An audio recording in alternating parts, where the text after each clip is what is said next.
والسلام عليكم ورحمة الله وبركاته. كيف حالكم يا متابعينا السعيدين؟ إن شاء الله تكونوا بخيرين. اليوم رجعنا في فيديو جبار وفيديو أسطوري يا شباب، لأن اليوم راح نشرح حدث البيض، أو فينا نسميه فعالية البيض. قبل البدء يا شباب لا تنسوا تصلوا على النبي محمد وتفعلوا لايك واشتراك بالقناة وتفعيل زر الجرس لتشاركوا كل جديد.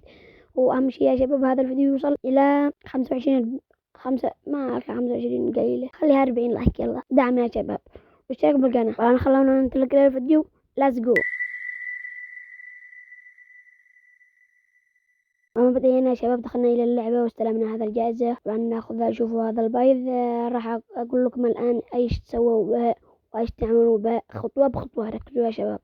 عندك صندوق عيد الفصح. شوفوا يا شباب معنا هذول الجوائز. الجائزة الكبرى بين الاثنين، الجائزة الأولى هذه والثانية هذا طبعا.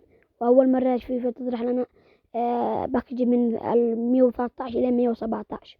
حلو هذا صراحة، حلو، حركة جميلة. بس يا شباب تعالوا الآن راح نبحث على بقع البيض، الأمكان الذي فيها البيض، لأن يا شباب لأن اللعبة فعلت كل بيضة مكان تخبيها. انت بتتكلم جد؟ لا حول ولا قوة الا بالله، والله ما اعرف غير منك دلوقتي يا ابو حميد. شوفوا دخلت الى هذا الحدث، حصلت بيضة.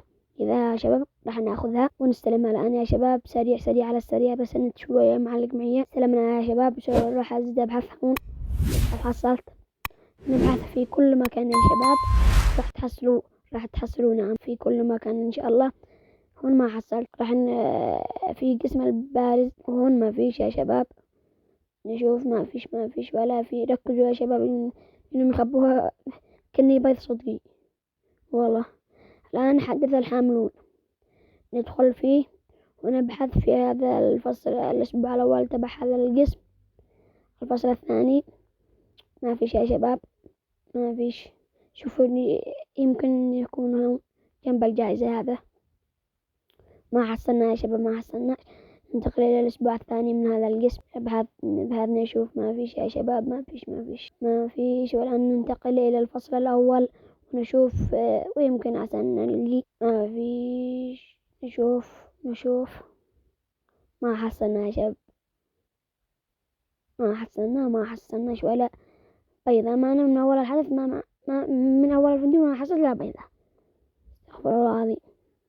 نكون نشتري الحبة ساعة. شوفوا يا شباب والآن في الفصل القسم الرئيسي. نبحث نشوف يا شباب ما فيش لأن أنا جلدي صورة. شوفوا هذا الصورة هي. طبعا قالوا لي موجودة هون. دخلنا الآن ما فيش.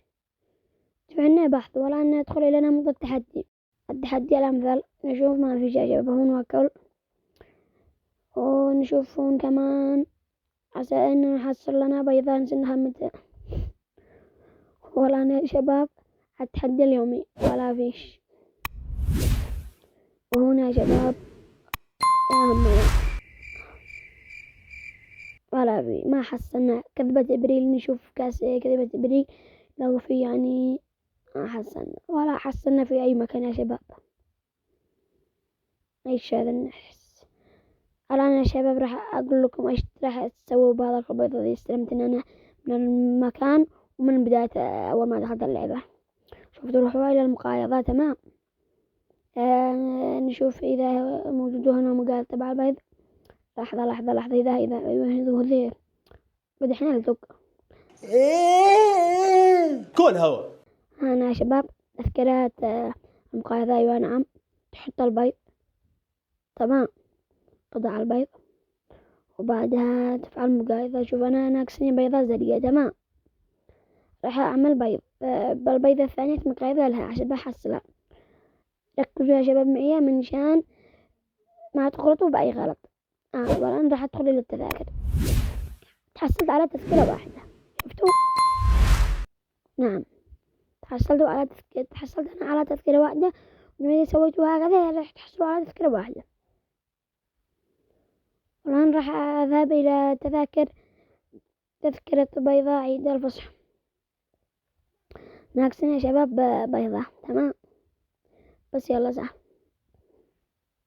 راح نذهب إلى القسم حقه. طبعا شوفوا صندوق عيد الفصحى هي تذكرة واحدة. هم يريدون 4.